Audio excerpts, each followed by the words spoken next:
حضور کی امت بد کرداری کے راستے پر چل پڑتی، حضور کی امت بے نمازی ہونے میں زندگی گزارتی۔ امام حسین نے چاہا، وقت آ چکا ہے کہ نبی کو اپنی امت سے پیار ہے، اپنے نانا جان کو انہوں نے دیکھا تھا کہ فکر امت میں روتے تھے۔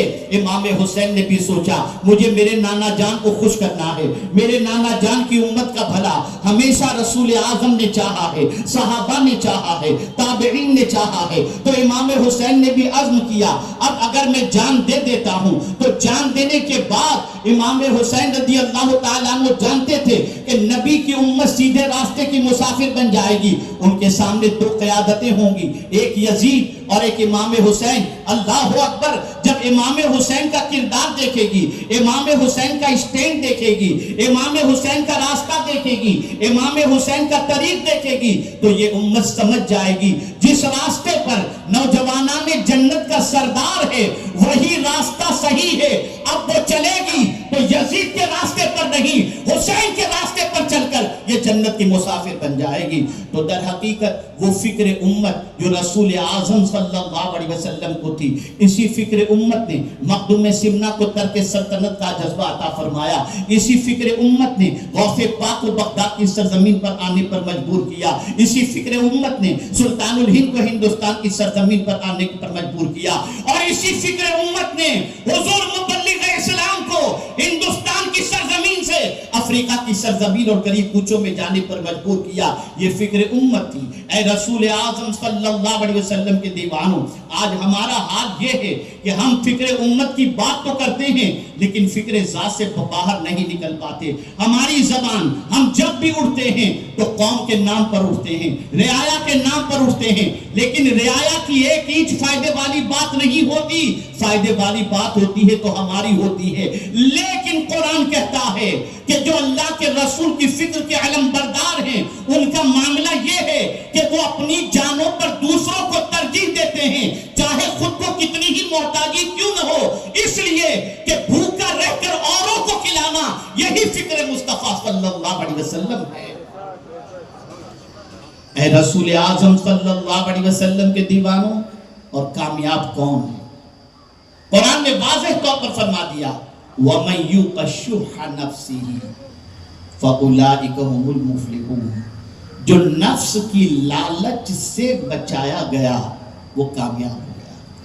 کربلا میں نفس کو لالچ دی جا رہی تھی، ہاتھ دے دو جو مانگو دے دیا جائے گا، لیکن حسین نفس پرست نہیں تھے، خدا پرست تھے۔ امام حسین نے نفس کی لالچ کے سامنے سرنگو امام حسین نہیں ہوئے، اس لیے کہ وہ جانتے تھے رضا نفس دشمن ہے دم میں نہ آنا۔ اعلیٰ حضرت نے نفس کی شرارت کے بارے میں جو کہا ہے وہ سچ کہا ہے۔ امام حسین بھی جانتے تھے کہ نفس دشمن ہے۔ اعلیٰ حضرت نے امام حسین رضی اللہ تعالیٰ عنہ کے نقش قدم پر چل کر اور کامیابی کے مزدہ جانفزا کے حوالے سے یہی بتایا کہ اگر تم کامیاب ہونا چاہتے ہو تو نفس سے دشمنی کرو، یہ بہت بڑا دشمن ہے۔ رضا نفس دشمن ہے دم میں نہ آنا۔ کہاں تم نے دیکھے ہیں چندرانے والے امام حسین کو نفس آمادہ کرنے کی کوشش کر رہا تھا، لیکن امام حسین نے نفس کی ایک نہ سنی، نفس کی ایک بات پر توجہ نہیں دی۔ اللہ اکبر! 6 ماہ کا بچہ شہید ہو رہا ہے، ہونے دیا، لیکن غلط حکومت یا غلط طریقے سے کسی بھی طریقے سے اقتدار ملتا ہو، امام اس کے لیے تیار نہیں تھے۔ میرے پیارے آقا کے پیارے دیوانوں، یزید کے ہاتھ میں ہاتھ دے کر اگر کسی علاقے کی گورنری مل جائے، کسی علاقے کی بادشاہت مل جائے، حسین نہیں چاہتے تھے کہ اس گورنری کو میں اپنے سینے سے لگاؤں جو باطل کے ہاتھ میں ہاتھ دے کر نصیب ہو سکے۔ امام حسین نے نفس کی خواہش کو ٹھکرا دیا اور اللہ عز و جل کے فرمان پر عمل کرتے ہوئے وَمَن يُوقَ شُحَّ نَفْسِهِ اپنے نفس کو شرارت سے بچایا، لالچ سے بچایا۔ تو قرآن کہتا ہے جو نفس کو لالچ سے بچا لیا گیا، جو نفس کی لالچ سے بچا لیا گیا وہی کامیاب ہے۔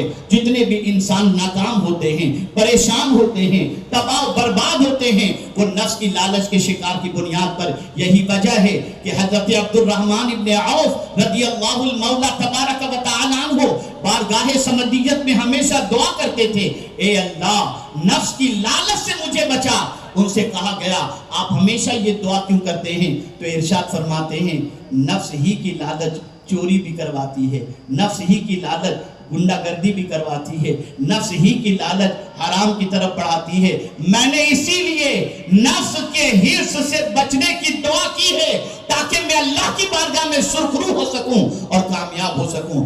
آج کے اس اجتماع کے اندر، آج کے اس پروگرام کے اندر ہمیں یہ درس لے کر کے جانا ہے، صرف اپنا فائدہ نہ سوچو، حضور کی امت کا فائدہ سوچو۔ یہ پیغام کربلا کا ہے، اگر جان دے کر بھی حضور کی امت کا بھلا ہوتا ہو تو حضور کی امت کا بھلا چاہو۔ اللہ اکبر۔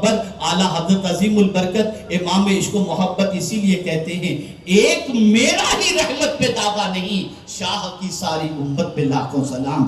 اے رسول اعظم کے دیوانوں، آپ جانتے ہو جب آپ کسی امت کا بھلا چاہنے کی کوشش کرتے ہو، جب امت کی بھلائی کے لیے قدم اٹھاتے ہو تو صلہ کیا ملتا ہے؟ اللہ اکبر۔ الترغیب و ترہیب کے اندر یہ حدیث مبارکہ موجود ہے، کل بروز قیامت ایک شخص کے اعمال نامے کو میزان پر رکھا جائے گا۔ اللہ اکبر۔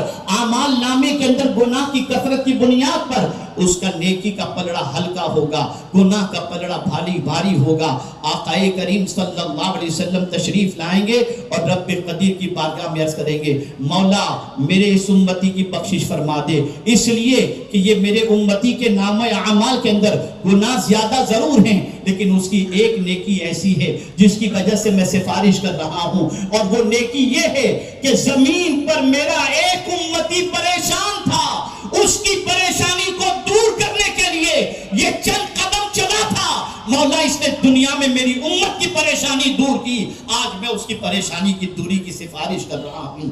اے رسول اعظم کے دیوانوں، حضور کی امت کا بھلا چاہو، انشاءاللہ دنیا میں بھی سرخروئی حاصل ہوگی، آخرت میں بھی سرخروئی حاصل ہوگی۔ کربلا سے یہی درس مل رہا ہے کہ حضور کی امت جہنم میں جانے سے بچ جائے، اس کے لیے تاجدار کربلا نے سب کچھ قربان کر دیا، سیدھے راستے کی مسافر یہ امت بن جائے، اس کے لیے امام حسین نے سب کچھ قربان کیا۔ یہ درس لے کر کے جاؤ، بھلا چاہو بھلا ہوگا، لوگوں کی بھلائی کی طرف اپنی توجہ کو مبذول کرو۔ اللہ رب العزت جل جلالہ آقا کریم رؤوف رحیم علیہ التحیۃ والتسلیم کے صدقہ و طفیل ہم سب کو